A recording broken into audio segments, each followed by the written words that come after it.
This is an important game for them. We are live at the Omni Hotel. We are right across the street from the Paycom Center.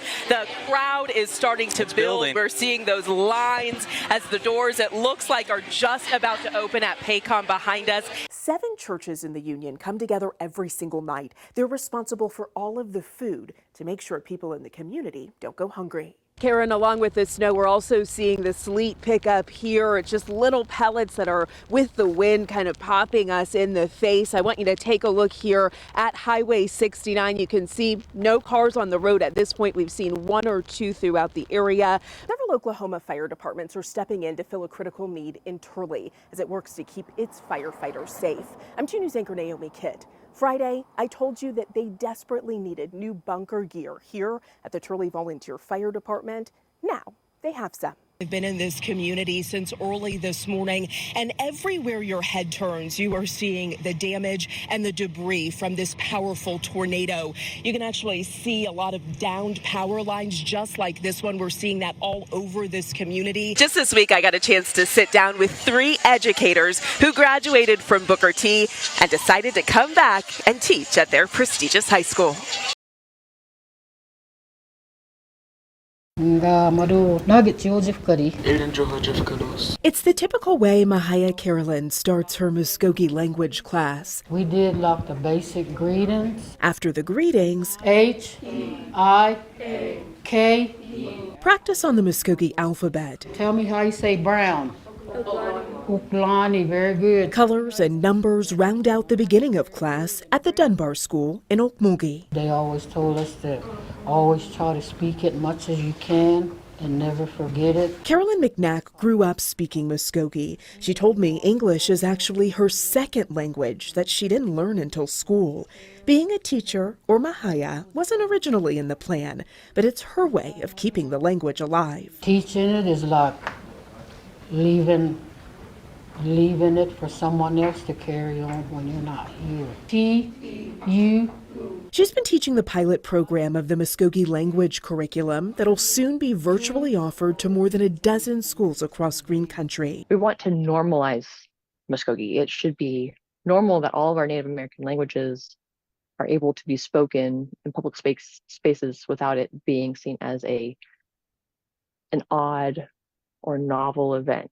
Eli Roland Chang is the Language Revitalization Project Manager for the Muskogee Language Program. She's in charge of creating the curriculum to make sure it meets the U.S. standards for language teaching. I'm excited with how many schools up in our Tulsa area have actually signed up to be able to do it. I'll say the sound and I just want you to repeat. One of those districts is Sapulpa. They'll initially offer Muskogee 1 and Muskogee 2 for 8th through 12th grade students. We have almost 40 tribes represented, the farthest one being Alaska, and the majority of our students are Muskogee and Cherokee. How do we spell that one? Director of Indian Education, Kayla Chupko, says her job is to incorporate Native culture in the district, honoring the heritage of many of the students. U,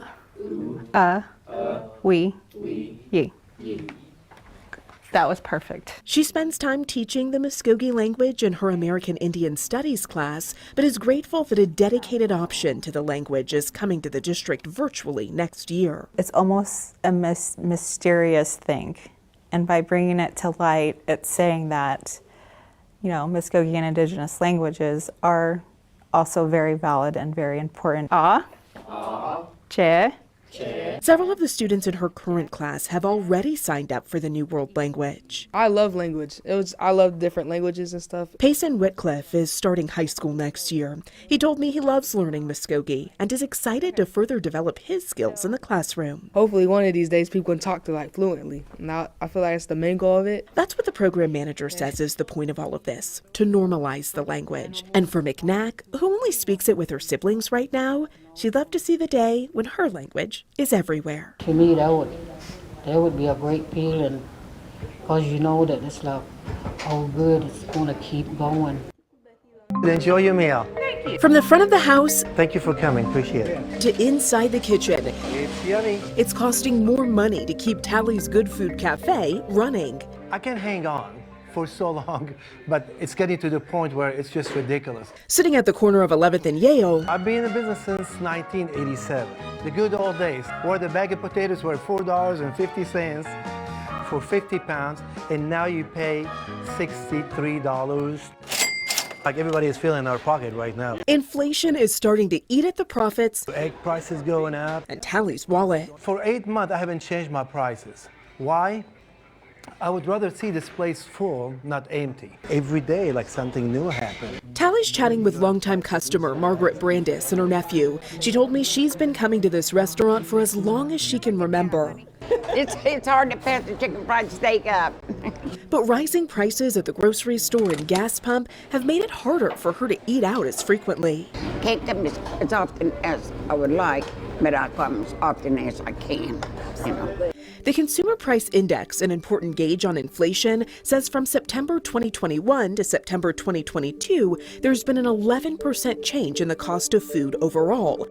Food at home, meaning the grocery store, has gone up 13%. Food away from home, like at sit-down restaurants, has climbed 8.8% in that same time. Well, eggs go up, that's number one. Bacon up, chicken up, oil and butter. It's just unbelievable. Tally told me sometimes he has to go to different stores to find items cheaper than he can buy from his distributor. He says it takes time to locate and shop for the best deals.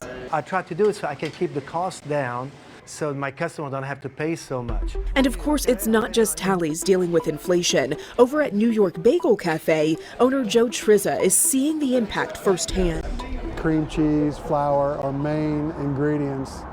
Cream cheese is up 100%. Flour's been as high as 60% higher. Trizza told me a year ago a 30-pound block of cream cheese was $60. Now it's $120. They use about 10 30-pound blocks a week. It's a more than $600 increase every week. That comes out of my pocket, not a corporation, you know. So it affects my income at my house. He says they've raised prices a bit, but not enough to cover the difference, along with raises for his staff to keep up with their cost of living. It's kind of a double whammy for me. You know, I got to take care of them, also be conscious of our customer and what they can spend, and it's crazy. The business owners and customers are hoping to see a change quickly. It's getting really hard to live, but I know God will find a way. He always does. Reporting in Tulsa, I'm Naomi Keitt, 2 News, Oklahoma. Thank you, sir. Have a good day. It was a well-oiled machine on TCC's Northeast campus Thursday morning. As the long line of cars snaked through the streets, then campus, families inside of them were eager to help. The difficult trying to eat, really, to keep the food on the table. Krista Clark has 14 grandkids and relies on SNAP to get by. And it really hurts. It really does. You don't see that kind of, bridge until it's missing. She joined the food giveaway line at 9 a.m., 2.5 hours before it opened. This line reached way up there to Lewis, past Lewis to Yale.